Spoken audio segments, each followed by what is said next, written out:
Rhetorical constraints are those conditions of the rhetorical situation which shape the rhetoric of a text.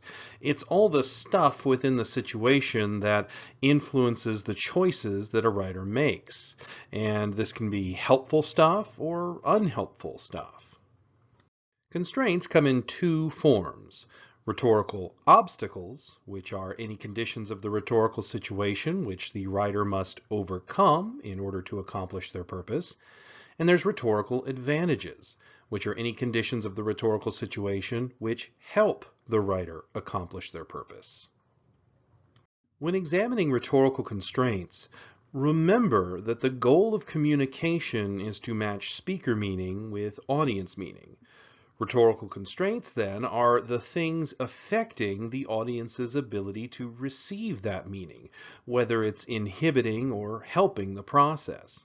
Also keep in mind that some situations may have multiple audiences. You want to acknowledge this when discussing rhetorical constraints. To illustrate what rhetorical constraints are, let's take a look again at Martin Luther King Jr.'s I Have a Dream speech. And we'll start by looking back at his purpose. Remember, MLK Jr.'s purpose was to encourage the American people to advocate for equal rights and treatment of Black Americans. His audience were all those who weren't advocating for Black rights at the time. This includes his allies who agreed with him but just aren't currently acting on that, as well as his detractors who outright disagree with him. So, based on his purpose and who his audience is and all the other elements of the rhetorical situation, what are some rhetorical obstacles that MLK Jr. faces in his rhetorical situation?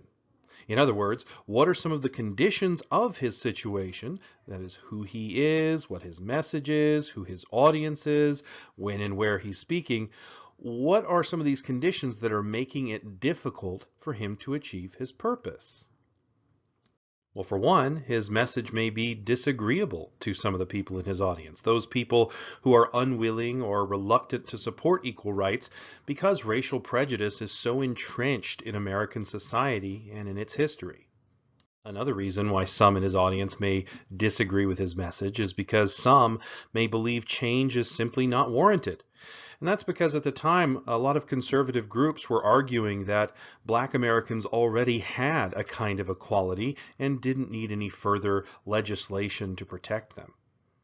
Another obstacle might be that the message may seem irrelevant to some in his audience, especially the white members of his audience, people who may not feel empathetic to the struggles of Black Americans, since it isn't something many have to deal with and they don't have to live it like Black Americans live it.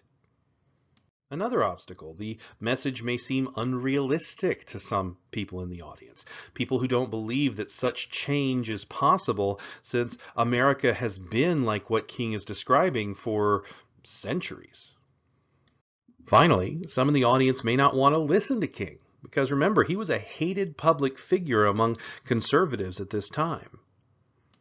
What about advantages? What are some rhetorical advantages that Martin Luther King Jr. utilizes in his rhetorical situation? In other words, what are some of the conditions of his rhetorical situation that he draws on to help him achieve his purpose? These are the things that aren't inhibiting him in achieving his purpose, but actively helping him.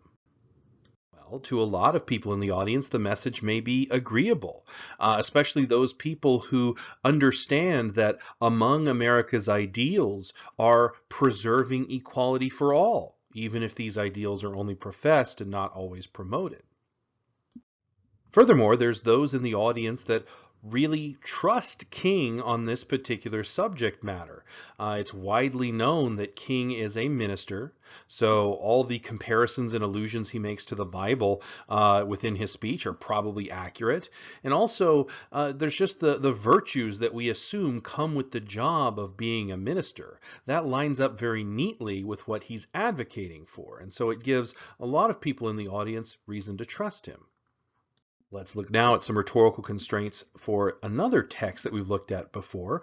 Let's look at the gun violence ad by Moms Demand Action. So we'll start with the ad's purpose. If you recall, this ad's purpose was to stir people to promote stricter gun control laws that might prevent future mass shootings and the senseless deaths of innocent people. The ad's audience were all those individuals who do not currently support tighter gun control, either those who don't think much about it or those who are blatantly against it. So, what are some of the rhetorical obstacles that Moms Demand Action face in their rhetorical situation? In other words, what are some of the conditions of their situation that are making it difficult for them to achieve their purpose? Once again, we might say that this message is disagreeable to some in the audience, those individuals who feel that individual rights to own firearms must be protected at all costs. And these ideas, of course, came about with the numerous propaganda campaigns by gun lobby groups in the gun industry. The message also may be disagreeable because there's probably many in the audience who believe that gun laws simply cannot be changed, that it's unconstitutional to place any limits on the Second Amendment. And again, that's due to the numerous propaganda campaigns of the gun lobby. Another obstacle is that the message may not seem relevant to some in the audience. Some people may not personally feel threatened by the lax gun laws, since most people, thankfully, will never become victims of gun violence in their lives. Finally, the audience may not fully trust the writer in this situation, since the writer here is a group of mothers and their expertise is not particularly on firearms. It's not what they're known for.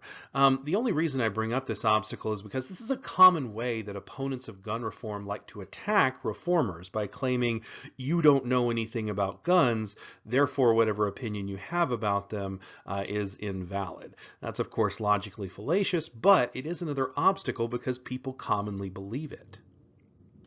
What about advantages? What are some rhetorical advantages that Moms Demand Action utilize in their situation? In other words, what are some of the conditions of their situation that they draw on to help them achieve their purpose?